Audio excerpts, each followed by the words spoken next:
Welcome to December Falcons. It's another Friday, and you know what time it is?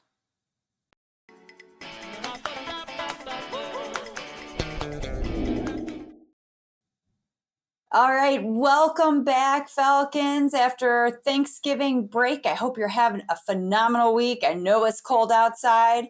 Prior to the break, we engaged in some fun with our students. We had our Renaissance Falcon Fun Day celebrations. This was a great chance for us to honor all of our students who achieved gold, silver, and bronze status. Our students were able to compete in the Olympic mini games. Mr. Joe Jackson, one of our HPE teachers, did an amazing job of planning this event.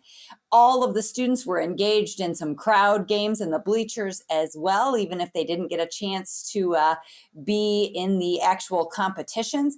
And then our students who achieved Renaissance gold, silver, or bronze status were all in a drawing. In fact, we had 3 drawings per grade level for some pretty amazing gift cards. And we had some very happy students walk away from that event. I will tell you, students and staff enjoyed participating in those competitive and fun mini games. And we're looking forward to doing this again on our early release day right before another holiday break with our winter break in there.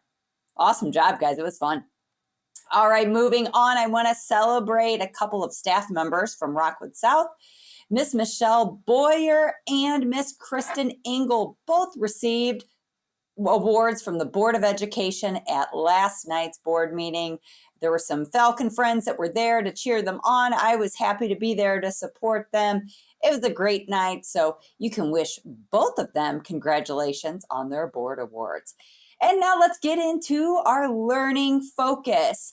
One of the things that I am so excited that to be seeing and watching grow here at Rockwood South is the way our kids are engaging in cooperative learning with one another. I've got some pictures there from Miss Laura Frisch's 8th grade ELA class. We've got Miss Jones' 7th grade ELA class. We've got Dr. McGee's 6th grade social studies class.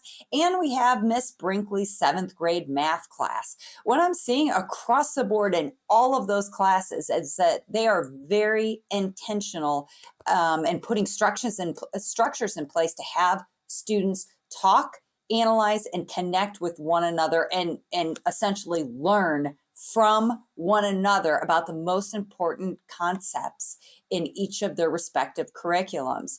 The other thing that they are doing is that they are grouping kids intentionally. They are then having students randomly share with the whole class what they're talking about and learning in those groups. And at that point in time, kids are able to share either what they brought to the table with their group or what they learned from a group member. It really provides kids with a lot of confidence in being able to share their thoughts and their thinking with a small group first before being expected to share that with the whole class at large. And it grows the learning environment. It makes every single individual within that classroom a contributor to what each class member is learning. And so excellent job, guys, of continuing that for our staff members. But for our parents, this is really a strategy that we want to see in every class. And I'm excited about the way we're using this and very encouraged by how our kids are participating and learning and sharing with one another. Don't you forget about me.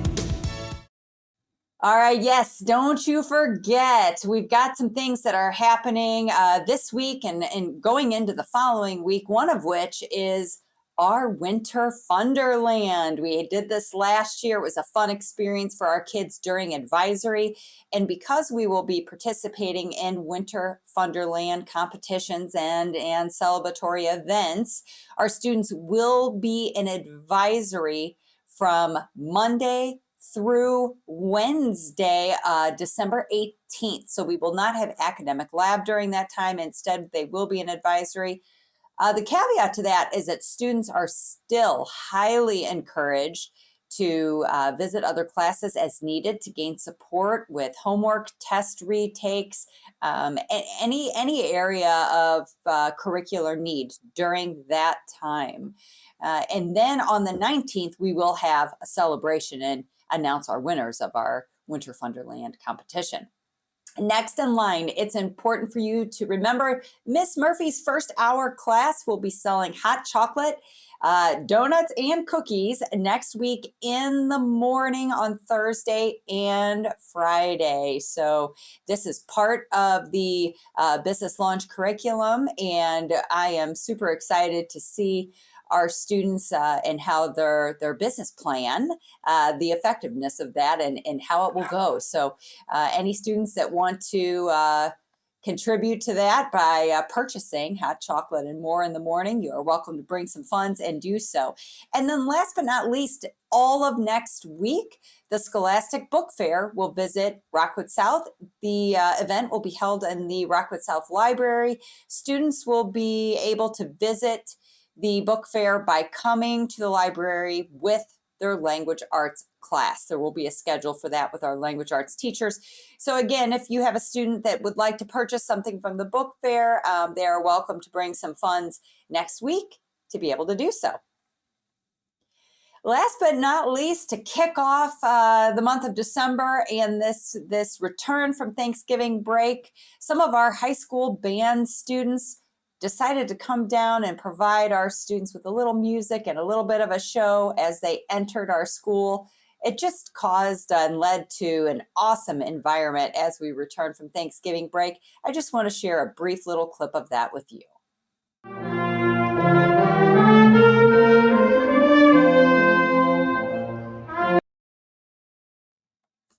They're pretty awesome. So it was a great way to kick off the holiday season. And it's hard to believe we're almost to the end of our second quarter, the first semester, and almost to winter break. But we got a lot more learning and celebrations to happen before then. Thanks for joining me this week, and have a restful weekend.